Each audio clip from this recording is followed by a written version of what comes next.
प्यारे भाई बहनों को जय मसीह की। मैं विश्वास करता हूँ आप लोग प्रभु की दया से अच्छे हैं। हम लोग यही दुआ करते हैं ताकि जितने भी विश्वासी प्रभु के बच्चे लोग हैं प्रभु में सुरक्षित पाए जाए और प्रभु की महिमा हो। इन दिनों में जब हम लोग लॉकडाउन में बंद है और बहुत चारों तरफ त्राहिमाम चल रहा है, कोलाहल चल रहा है, समस्याएं बढ़ रही है, दिन प्रतिदिन हमारे देश में भी कोरोना वायरस की जो मरीज है वो बढ़ते जा रहे हैं। लेकिन इसी बीच में प्रभु ने हमें ऐसा अवसर दिया है कि हम लोग आपके साथ में आए और आपके साथ में परमेश्वर के वचन को बांटने का एक सुंदर मौका हमें दिया है।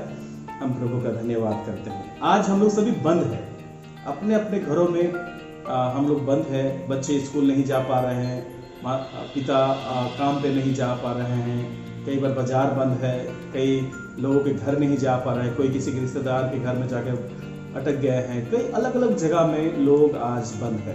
यारो, हम सभी अपने अपने घरों में बंद है, लेकिन कहना चाहते हैं ताला बंद नहीं है। ये क्या है? परमेश्वर का वचन की हम लोग महिमा करते हैं। प्रभु के वचन इस प्रकार कहता है। आइए हम लोग प्रभु के वचन की ओर देखेंगे कि प्रभु के वचन क्या कहता है। तो मेरे साथ निकालिए, आज हम लोग अध्ययन करेंगे प्रभु के वचन से प्रकाशित वाक्य। उसका हम लोग पढ़ेंगे 3 अध्याय और 8 आयत। प्रकाशित वाक्य उसका 3 अध्याय और 8 आयत में इस प्रकार लिखा हुआ है, मैं तेरे कामों को जानता हूं, देख मैंने तेरे सामने एक द्वार खोल रखा है जिसे कोई बंद नहीं कर सकता। परमेश्वर के नाम की महिमा हो। हम इतने ही पढ़ते हैं और यहाँ पर जो बात फिलाडेल्फिया की कलीसिया को परमेश्वर की आत्मा, प्रभु यीशु मसीह की आत्मा जो उनसे वादा कर रहा है, ये हर विश्वासी के लिए है और हम हर एक के साथ में, ये मसीह मंडली के साथ में परमेश्वर इस वचन को दोहराने के लिए आदेश देते हैं। प्यारो, परमेश्वर जिसने अपने लोगों से प्यार किया, अपने पुत्र को दे करके बचाया है, इन सारे लोगों के लिए परमेश्वर ये कहता है कि मैंने तेरे लिए एक द्वार खोल के रखा है। वो कौन सा द्वार है? प्यारो, वो है सुसमाचार प्रचार करने का द्वार। आज हम घर में बंद है और आपको पता है बहुत सारे विषयों को मैंने आपसे कहा कि बहुत सारे लोग हैं जो अपने अपने दफ्तरों में नहीं जा पा रहे हैं, यहाँ तक कि सुसमाचार प्रचार करने के लिए बाहर भी नहीं जा पा रहे हैं, परंतु फिर भी हमें परमेश्वर कहता है कि मैंने तेरे लिए एक द्वार खोल के रखा है। प्यारो, हमारा प्रभु यीशु मसीह जल्द ही आने वाला है और सुसमाचार का प्रचार होना बहुत जरूरी है। प्यारो, एक दिन आने वाला है जो अनुग्रह का द्वार आज खुला हुआ है वो शायद कल ना रहे। इसलिए समय रहते ही हम हर एक मसीहों को, हम हर एक विश्वासियों को, हम हर एक जो प्रभु यीशु मसीह के आगमन के इंतजार कर रहे हैं, ऐसे विश्वासियों का जीवन में परमेश्वर चाहता है कि हम सुसमाचार प्रचार करें। और जब हम सुसमाचार प्रचार करने की बात कहते हैं तो अगर आप पढ़ेंगे सबोपदेश की किताब, वहां पर हम लोग पढ़ते हैं सबोपदेश की किताब, वहां पर लिखा हुआ है, थोड़ा सा मैं आप लोगों के लिए पढ़ देना चाहता हूं। सबोपदेश की किताब और उसका 11 अध्याय, सबोपदेश की किताब उसका 11 अध्याय, और हम पढ़ते हैं 11 अध्याय उसका 6 आयत में इस प्रकार लिखा हुआ है, भोर को अपना बीज बो और सांझ को भी अपना हाथ ना रोक, क्योंकि तू नहीं जानते कि कौन सफल होगा या वह दोनों के दोनों अच्छे निकलेंगे। प्यारो, कई बार इस विषय को हम लोग शायद दान के संबंध में बताते हैं, परंतु परमेश्वर की आत्मा ये कहता है आज कि हमें परमेश्वर के वचन को हर परिस्थिति में सुबह भी और शाम में भी हमें प्रचार करना है। इन दिनों में शायद बहुत सारे मंडली के लोग, कलीसियाओं के लोग आज प्रभु के वचन से वंचित है। बहुत सारे लोग एक दूसरे से मिल नहीं पा रहे हैं, जिनके पास बहुत सारी सुविधाएं नहीं है, वे लोग आज समझ लीजिए परमेश्वर के वचन से कटे हुए हैं। हम विश्वासियों का जरूरत है कि हम उन तक वचन को पहुंचाएं और ना सिर्फ हम क्रिश्चियन लोगों के बीच में मसीह का प्रचार करें, परंतु हम उन अविश्वासी जगत के लोगों के पास भी हम प्रभु यीशु मसीह के संदेश को प्रचार करें, सुबह में भी और शाम में भी। आप बोलेंगे ब्रदर अभी तो लॉकडाउन चल रहा है। प्यारो, प्रभु यीशु मसीह कहता है द्वार खुला हुआ है। द्वार खुला हुआ है। और इसीलिए मैं आपको बताना चाहता हूँ, प्रभु यीशु मसीह मत्ती सुसमाचार उसका 7 अध्याय 7-8 में कहते हैं, मांगो तो तुम्हें दिया जाएगा, ढूंढो तो तुम पाओगे, और लिखा है खटखटाओ तो तुम्हारे लिए खोला जाएगा। वो ताला बंद नहीं है प्यारो। हमें परमेश्वर के पास प्रार्थना करना है ताकि हमारे लिए रास्ता को वो खोल दे। अगर आप पढ़ेंगे 2 तीमुथियुस उसका 4 अध्याय उसका 2 आयत में इस प्रकार परमेश्वर का वचन कहता है, 2 तीमुथियुस उसका 4 अध्याय और उसका 2 आयत में इस प्रकार कहता है कि तू वचन को प्रचार कर, समय और असमय तैयार रह, सब प्रकार की सहनशीलता शिक्षा के साथ उलाना दे और डांट और समझा। प्यारो, यहाँ पर जो बात लिखा हुआ है, समय और असमय वचन को प्रचार करना होगा। आज मैं जो बात करने के लिए यहाँ पर आया हूँ आप लोगों के बीच में, कि आज जब संसार चारों तरफ से बंद पड़ा हुआ है, लोग बीमार हो रहे हैं प्यारो, इस बीमारी से भी भयंकर बात वो है यदि लोग मर जाएंगे प्रभु यीशु मसीह को जाने बगैर। अगर प्रभु यीशु मसीह को जाने बगैर अगर इस दुनिया से लोग चले जा रहे हैं तो हर एक विश्वासी को पता है कि वो नरक में चले जाएंगे प्यारो। इसलिए प्रभु कहता है वचन को प्रचार कर, समय असमय मत देख। हमने पहले पढ़ा शबोपदेश में कि सुबह भी, भोर को भी और शाम को भी प्रचार करना है। और यहाँ पर कहता है कि वचन को प्रचार कर, समय असमय तैयार रह। ये अभी हम कह सकते हैं कि असमय चल रहा है, ये अभी हम कह सकते हैं कि असमय चल रहा है। लेकिन मैं फिर से आपको कहना चाहता हूँ, परमेश्वर कहता मैं द्वार को खोल कर रखा हूँ। आइए हम लोग और एक आयत को मैं आपके लिए चाहता हूँ कि आप उस वचन को भी पढ़ ले। लिखा हो इफिसियों की पत्री उसका 5 अध्याय और उसका हम पढ़ेंगे 16 आयत को। इफिसियों की पत्री उसका 5 अध्याय और 16 आयत इस प्रकार कहता है, मैं आप लोगों के लिए पढ़ देता हूँ। इस प्रकार लिखा हुआ है, और अवसर को बहुमूल्य समझो क्योंकि दिन बुरे हैं। हाँ प्यारो, अवसर को परमेश्वर कहता है कि हम मूल्यवान समझे। आज बहुत सारे लोग डरे हुए हैं, आज बहुत सारे लोग सहमे हुए हैं। हमें प्रेमी परमेश्वर के बारे में बताना है, उस परमेश्वर के बारे में बताना है जिसने अपना इकलौता बेटा को मनुष्य के लिए इस जगत संसार में आज से 2000 साल पहले भेज दिया। वो प्रभु यीशु मसीह जो हमारे लिए क्रूस पर जान दिया है और मरते समय भी उसने हमारे लिए क्षमा की याचना की, हे पिता इन्हें क्षमा कर, ये नहीं जानते ये क्या करते हैं। प्यारो, अगर हम मुंह बंद रखेंगे, प्रभु यीशु मसीह एक वचन इस तरह कहता है, अगर मनुष्य मुंह बंद करेगा तो पत्थर चिल्ला उठेंगे। यार हमें मौका मिला है, परमेश्वर हमें बचाया है, हमें ये जिम्मेदारी मिला है। प्रभु यीशु मसीह जाने से पहले इस बात को कहा कि तुम जाओ और सारे जगत में लोगों को सुसमाचार सुनाओ, वचन का प्रचार करो।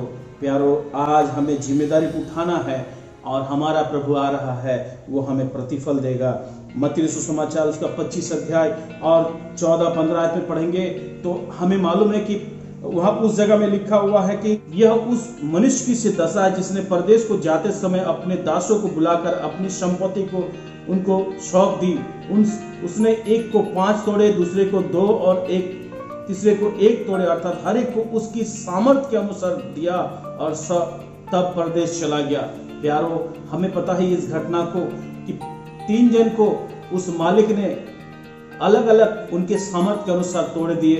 एक को 5, दूसरे को 2 और अंतिम को हम लोग पढ़ते हैं 1। और हमें पता है अंतिम व्यक्ति ने क्या किया, पहले ने तो जाके बिजनेस की, दूसरे ने भी जाके बिजनेस की और बढ़ाया, लेकिन अंतिम जिसको 1 मिला था उसने क्या किया, जाकर के मिट्टी में उसको गाड़ दिया।